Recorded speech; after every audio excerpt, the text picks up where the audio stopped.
स्वीकृति कभी भी किसी धमकी, फुसलाने, वादा करने या अन्य किसी अनैतिक प्रभाव द्वारा नहीं प्राप्त होनी चाहिए।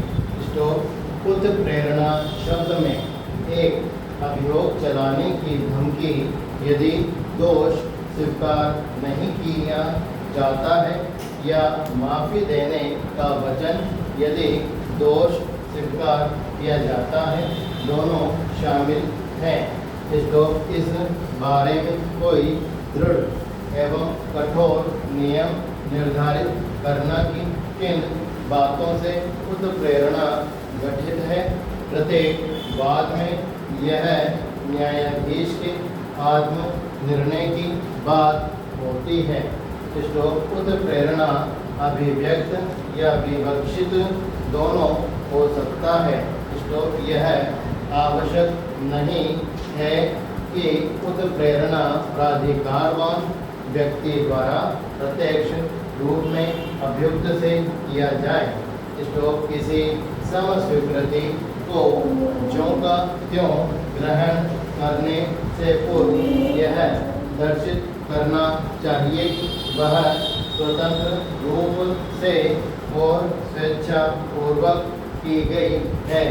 इसका यह अर्थ हुआ कि समस्वीकृति न किसी प्रकार की धमकी या हिंसा के द्वारा, न किसी प्रत्यक्ष या अप्रत्यक्ष अभिव्यक्त या अभिप्रेत वादा द्वारा, चाहे उसके द्वारा पैदा की गई आशा या भय कितना ही थोड़ा क्यों न हो, न किसी प्रभाव डालने द्वारा प्राप्त की जानी चाहिए।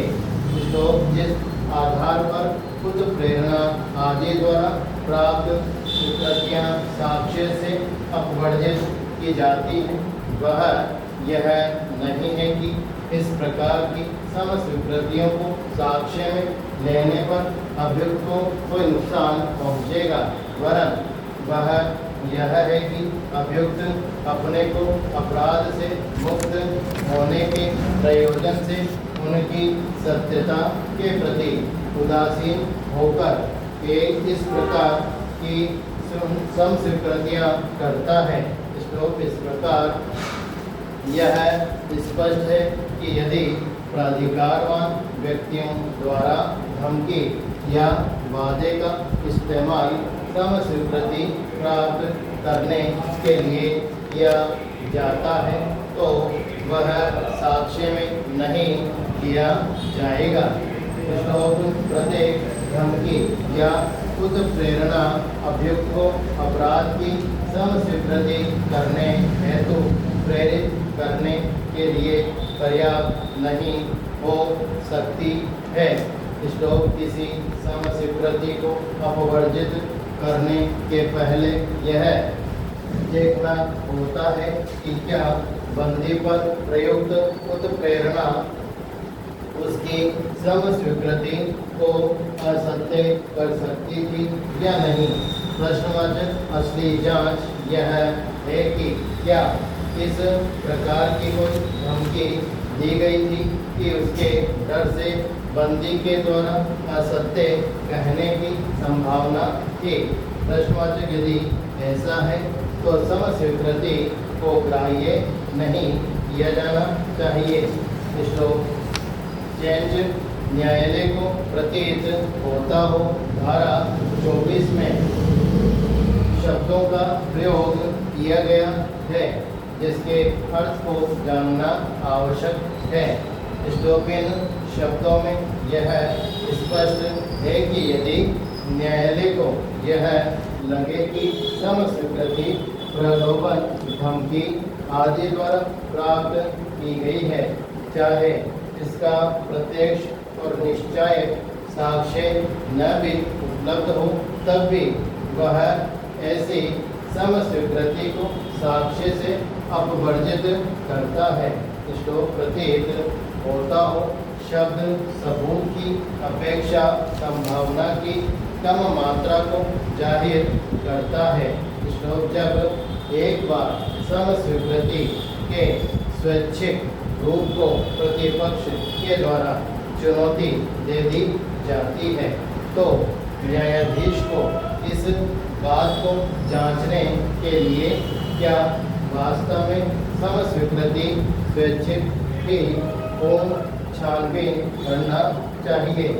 स्टोक अनैच्छिकता का अनुमान निम्नलिखित बातों से किया जा सकता है, पर स्वयं समस्वीकृति द्वारा या हर अभियोजन के साक्ष्य द्वारा या वह अभियुक्त द्वारा दिए गए साक्ष्य द्वारा या हर परिवर्ती परिस्थितियों द्वारा। इस पर ध्यान देने के लिए अदालत हमेशा बाध्य होती है। स्टोक यह कि समस्वीकृति उत्प्रेरणा से प्रभावित है। इसका ज्ञान न्यायालय को साक्ष्य को ऊपर से देखने से ही हो सकता है, और ऐसी दशा में प्रत्येक प्रमाण की कोई आवश्यकता नहीं पड़ती है। स्टोक कोई अदालत शायद किसी विशिष्ट मुकदमे में यह कहने में न्यायोचित रूप से हिचकिचा सकती है कि यह साबित हो गया है कि समस्वीकृति अवैध रूप से प्राप्त की गई थी, और फिर भी यह कहने की स्थिति में हो कि ऐसा मालूम पड़ता है कि उसे उस प्रकार प्राप्त किया गया है।